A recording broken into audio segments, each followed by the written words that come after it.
Good evening and welcome to another screening of the graphic novel Picture Show. I'm your host, Sybil Pandemic.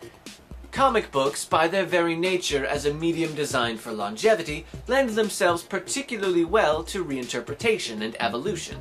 So much so that the characters we know and love today might share nothing in common with their original design but a name. And I don't just mean when a new character assumes the name and costume of their predecessor when they die, though that's quite common as well. I'm speaking specifically about how characters of today barely resemble the vision their creators had in mind. Like how Batman used to carry guns and had no qualms about killing dozens of people. Or how Wonder Woman was conceived as this avatar of peace and love, and now she's a violent psychopath who loves murder even more than 1940s Batman. Or Superman, who used to be far more interested in property destruction than actually helping people, showing us how sometimes these things come full circle. When you've got these characters who are constantly being adapted and reimagined over decades, fans individually tend to pick one version that's their favorite, and they latch onto it, and everything that comes after that is just a pale imitation of the character from back when they liked him, when he was perfect. I bring this up because there's an image that's gone fairly viral recently. One that's broken the internet in a way that Kim Kardashian could not have foreseen. And comic fans are not happy.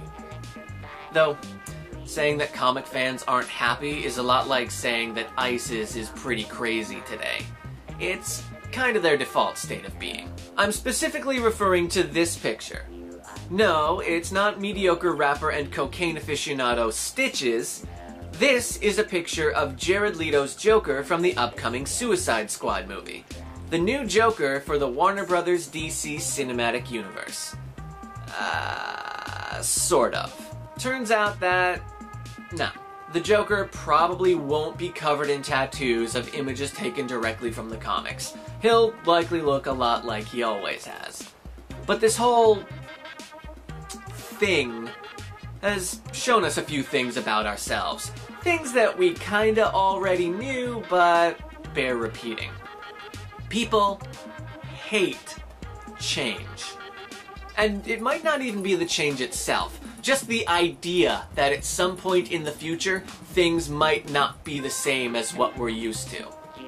It's like I said, we each have our individual idea of what version of the character was the best, and we latch onto it, and we hate it when we're given something different. The Joker is no exception. He's gone through just as many changes as any other character in comics.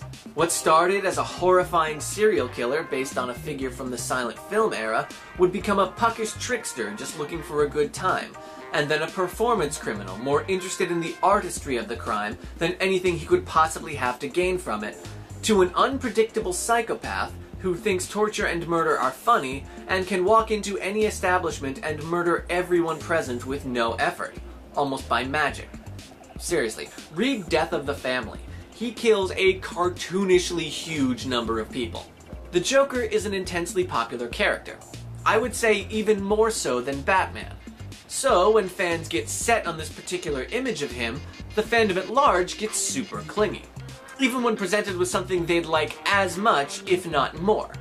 I mean, just look at all the things people said about Heath Ledger when he was announced for The Dark Knight. Sure, The Dark Knight's Joker turned out to be little more than generic action villain C, but despite the initial backlash, Heath Ledger's Joker is far more ingrained in the public consciousness than Mark Hamill's could ever hope to be.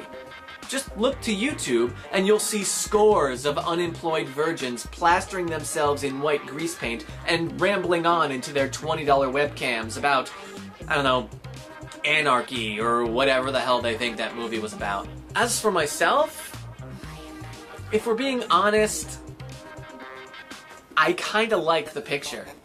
It was the first thing I saw that actually raised any interest in this Suicide Squad movie. And then I saw this! I haven't felt this much uninhibited joy from an image since Howard the Duck showed up at the end of Guardians of the Galaxy. We can talk about that, right? I mean, it's been like a year. But like I was saying, I was pretty excited about this new iteration of the Joker. Over the years, the character's just become sorta oversaturated to the point where I can't can't really be bothered to care about him anymore. And this seemed like just the thing DC needed to shake it up and make the character interesting again. Not that the tattoos themselves make someone inherently more interesting, but if that's something they're changing, what else is going to be different? As I've stated in the past, I am a huge fan of Elseworlds tales and looking at old characters in a new way, because even if it doesn't work, at least they cared enough to try something new, as opposed to just churning out the same thing every year because they know people will still pay for it. As I was writing this video, a few more images from the Suicide Squad were released, each met with similar derision, particularly for the way that Harley Quinn is presented. Now, Harley has gone through this same process of evolution I described, but unlike the others where it occurred over decades to reflect changing sensibilities, Harley's was more sudden and unexpected. People like her original design and personality a lot. To them, the new 52 Harley feels like a cynical attempt to give DC their own version of Deadpool, but with boobs. And her revealing costume and more sexually explicit attitude makes it seem like DC is trying to appeal even more to the hormonal teenage boy demographic at the expense of alienating female readers. So, needless to say, there's a lot of people who aren't exactly thrilled that the movie seems to feature the new 52 version. Myself, while I do prefer classic Harley, I can't really make judgment calls like this so far in advance. But just based on the promo images, I'm pretty hyped, you guys. I kinda wanna see what they're gonna do with it. I've always been a fan of the Suicide Squad comics, and pre-Flashpoint's Deadshot and Amanda Waller are two of my favorite characters. Sure, the guys in the movie are probably not gonna be at all like that, but like I said, I don't really care. And if this is anything like the animated Assault on Arkham movie, I am all about it. There's this sense of entitlement endemic to nerd fandoms where we get everything we ever wanted, but we still kick and scream and cry because it wasn't done exactly the way we envisioned it when we were kids. Because the new creators either add something that wasn't there before, or because they forgot to add some obscure detail that no reasonable person would care about if they indeed even noticed it was there in the first place. It's all part of this idea that everything exists for me and must reflect my sensibilities. Harley Quinn is mine. Batman is mine. My Little Pony is mine and you can't have it.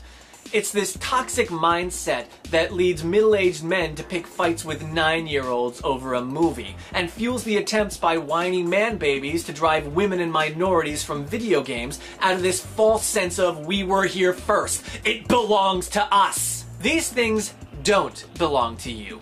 I don't care who you are, or how many video games you played, or how many comic books you read growing up. Having liked something in the past doesn't entitle you to the last word on whether or not something else should be allowed to exist.